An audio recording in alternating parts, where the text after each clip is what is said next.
শবে বরাত special premium একটা হালুয়া, গাজরের হালুয়া এবং গাজরের বরফি নামে আমরা চিনে থাকি। এটা অতিথি আপ্যায়নে ডেজার্ট হিসেবেও ব্যবহার করতে পারবেন। সুন্দর করে সার্ভ করলে কিন্তু অতিথিরা অনেক খুশি হয়ে যাবে। তো আমি দুইভাবে আপনাদেরকে বানিয়ে দেখাবো। চলেন রেসিপিটি শেয়ার করি। হ্যালো এভরিওয়ান, আসসালামু আলাইকুম, welcome back to my channel Rayan Islam Rodela. আমি 1 কেজি পরিমাণে গাজর নিয়েছি এবং সুন্দর ফ্রেশ একদম টাটকা, কালারটাও কিন্তু খুবই সুন্দর। তো ধুয়ে পরিষ্কার করে একটা ট্রেতে নিয়েছি আর একটা গ্রেটারের সাহায্যে আমি চিকন গ্রেটার দিয়ে গ্রেট করে নিব, সুন্দর করে মিহি করে নিব। আর আপনারা চাইলে কিন্তু বটি দিয়ে সুন্দর করে মিহি করে নিতে পারেন, যে যার মতো পছন্দ মতো করতে পারেন কুচিটা। তো আমি তো সবগুলো গ্রেটারের সাহায্যেই গ্রেট করেছি এবং এক বাটি হয়ে গেছে, দেখতেই পাচ্ছেন। তো গ্রেটটা করে এখন রান্নার কাজে চলে যাব। তো প্রথমে একটা প্যান বসিয়ে আমি সয়াবিন তেল দিয়ে দিচ্ছি। আপনারা চাইলে কিন্তু পুরোটা ঘি দিয়েও করতে পারেন, ঘি দিয়ে করলেও অনেক ফ্লেভারটা ভালো আসে। তো আমি দুইটা দিয়েই করব। এটা আমার বানানো ঘি, আমি বানিয়েছি নিজে, একদম ফ্রেশ টাটকা। তো তেলের ভিতরে আমি ঘি দিয়ে দিলাম 2 টেবিল চামচ পরিমাণের মতো। তো দুইটা মিশিয়ে আমি হালকাভাবে নেড়ে নিচ্ছি।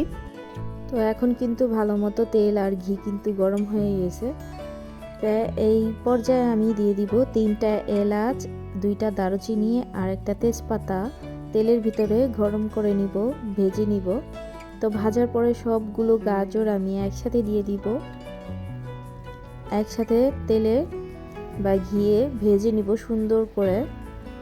একটা ভাজা ভাজা স্মেল আসবে, একটা সুন্দর একটা গ্রান আসবে ভেজে নিলে সুন্দর করে।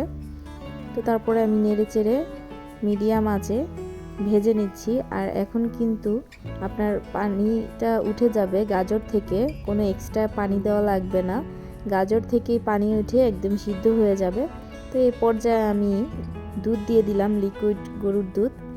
তো আপনারা চাইলে দুধটা অ্যাভয়েড করতে পারেন, পুরোপুরিভাবে গুঁড়ো দুধ দিয়ে করতে পারেন, পাউডার দুধটা দিয়েও করতে পারেন। তো আমি সিদ্ধ করার জন্য ভালো মতো দিয়ে দিলাম গরুর দুধ লিকুইড। তো দিয়ে এইটা দিয়েই আমি সিদ্ধ করে নিব। তো অনেকটা কিন্তু সিদ্ধ হয়ে গেছে আমার অলরেডি। তো অনেক সময় লেগেছে, 10 মিনিটের মতো, যেহেতু গাজর থেকে পানি উঠেছে।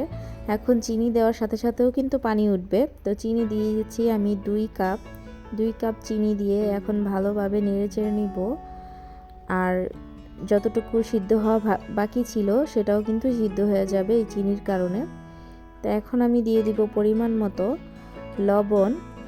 তো চিনি মিষ্টি আইটেমে একটু চিনি দিতে হয়, সেটা আমার মা বলেছেন যে চিনির মিষ্টির খাবারের স্বাদটা আরও বেড়ে যায়, একটা সুন্দর একটা মিশ্রণ হয়। তো এখন কিন্তু 200 গ্রাম আমি দুধ নিয়ে নিয়েছি, 200 গ্রাম গুঁড়ো দুধ। তো পুরোটা গুঁড়ো দুধ আমি 2 বারে দিয়ে দিব।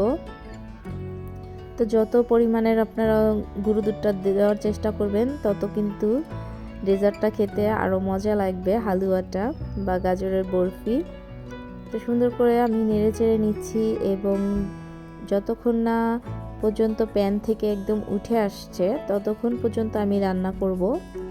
আর 2 বারে আমি কিন্তু দুধটা দিয়ে দিয়েছি আর সুন্দর করে হালুয়াটার সাথে গাজরের সাথে মিক্স করে নিচ্ছি।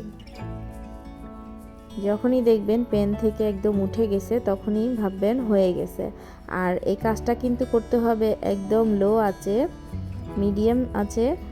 আর যাতে নিচে লেগে না যায় সেই পর্যায়ে আপনারা খেয়াল রাখবেন, যদি লেগে যায় তাহলে কিন্তু টেস্টটা নষ্ট হয়ে যাবে। তো আমার হয়ে গেছে। এখন এইভাবে আপনারা সার্ভ করতে পারেন, রুটির সাথে খেতে পারেন বা শুধুও খেতে পারেন, কোনো সমস্যা নেই। তো আবার আমি নাড়ুর আকারে শেপ দিয়েছি, লাড্ডুর মতো দেখা যাচ্ছে। তো কাজু বাদাম দিয়ে, যে কোনো বাদাম দিয়ে আপনারা এটা পরিবেশন করতে পারেন সুন্দর করে। তো কেমন লেগেছে অবশ্যই কিন্তু জানাবেন একটা কমেন্ট করে, আর অবশ্যই একটা লাইক দিবেন। সবাই ভালো থাকবেন, সুস্থ থাকবেন। অন্য কোনো রেসিপি নিয়ে আবার আসবো। আল্লাহ হাফেজ।